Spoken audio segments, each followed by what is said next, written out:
to move halfway across the world. In March 2023, my husband did just that, moving from India to Canada through the Atlantic Immigration Program, popularly known as the AIP. Our cats joined him in May 2023, and by June 2023, I also made the leap.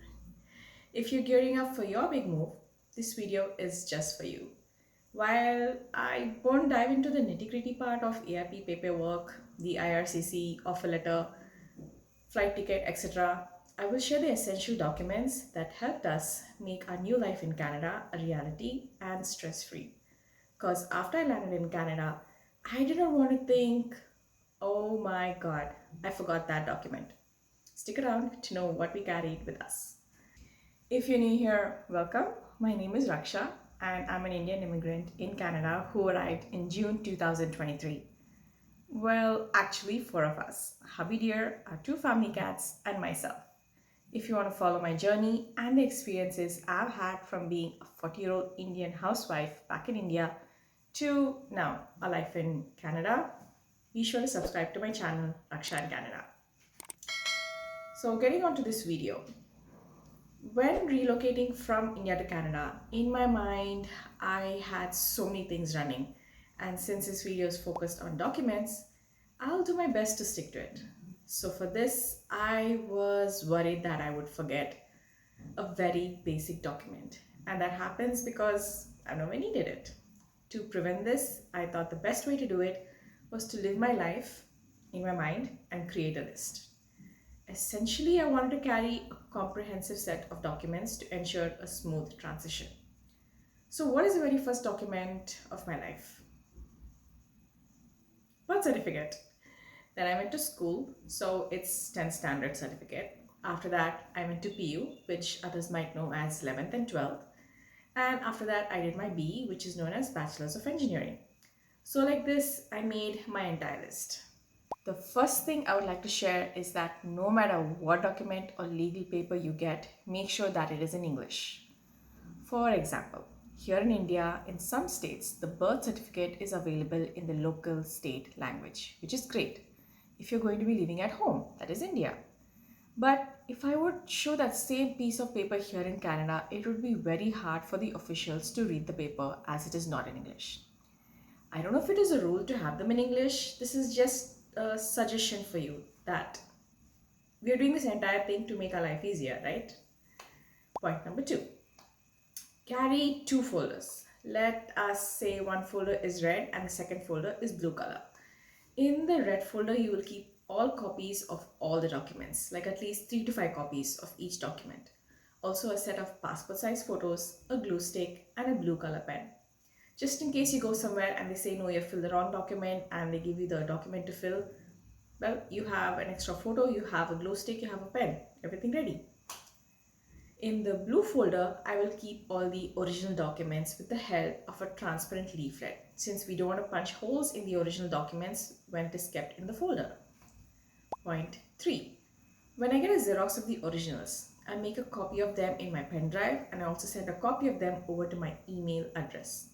In some places in Canada, the officer just wanted some details and we were able to give them right away as we had the information handy in our email. So let's start the list. I have put them in different categories. Category 1, identification and legal documents. Birth certificate.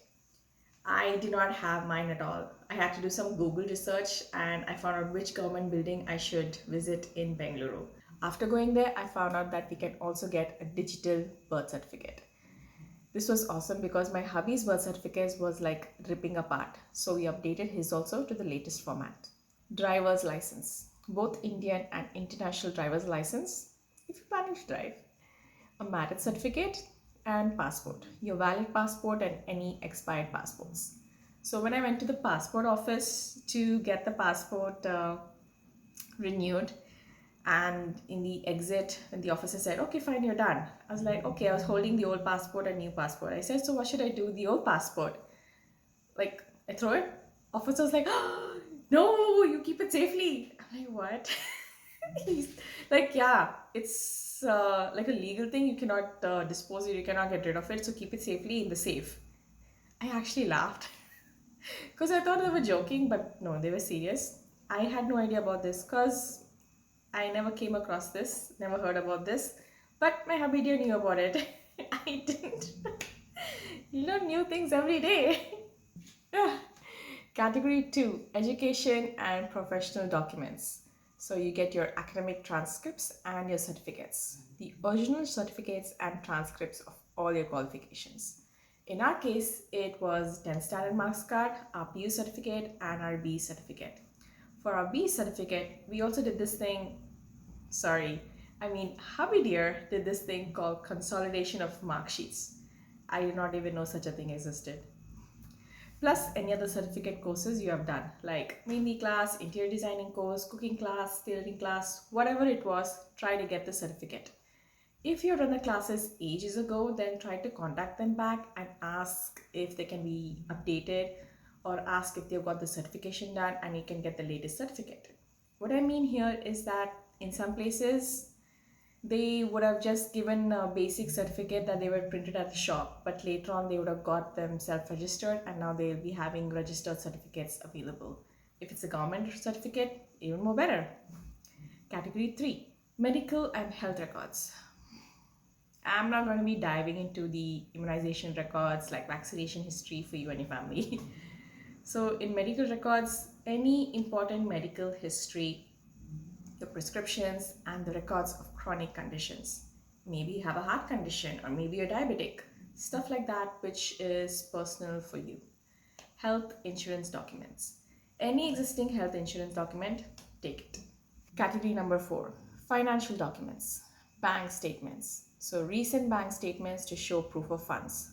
What we did, well, I don't remember the exact period, but if you had to do this again, just 6 months before getting this document, I would make sure that money has been drawn out and put into the account every month for 6 months at least. So this shows that some kind of transaction has happened and it shows that the account is active. Income tax returns. Recent tax returns from India. Information on investments, property ownerships, like a silent partner in an apartment or land or something like that. Credit reports. Your credit history and score if available. Category number 5, housing and property documents. So first one will be property documents, that is titles and deeds of any property that you own in India. Rental agreement. Any agreements for temporary accommodation in Canada if you have already arranged for them. Category number 6, miscellaneous. Travel insurance. Now we did not opt for this, but I just want to mention that such a thing is available in case you need it. Photographs. Passport size photographs for various applications. Receipts for your valuables. Documentation for valuable items you are bringing. This point reminds of what happened to us. I was carrying the gold jewelry as we are relocating and we did not leave anything back in India. When I reached the airport, I found out that I did not have the proper documents for our gold jewelry. I was pissed. I was crying. Did you see that video? Okay, don't go to flashback. Due to this, in case we go back to India, I have no proof to show that the jewelry was purchased in India and we'll have to pay tax to move it from Canada to India.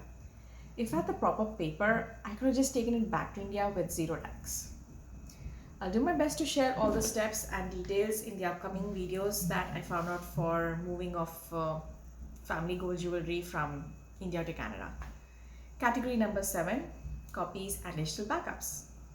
Photocopies, make several photocopies of all the important documents.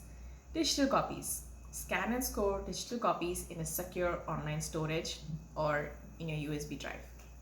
Category 8, special considerations. Depending on your situation, you might need additional documents. In our case, it was for our family cats. To make sure that everything goes smoothly, we actually hired a pet relocation agent in India, and the recommendation for this person came from our vet. Our 4 babies arrived in Canada safely. It's wise to check specific requirements for your visa type and consult with a legal or immigration advisor if needed. And that's a wrap for this video. If you made it to the end, please drop this paper emoji in the comments. It would just make my day. If you have enjoyed this video, don't forget to hit that subscribe button for more such content. See you in the next one. Bye.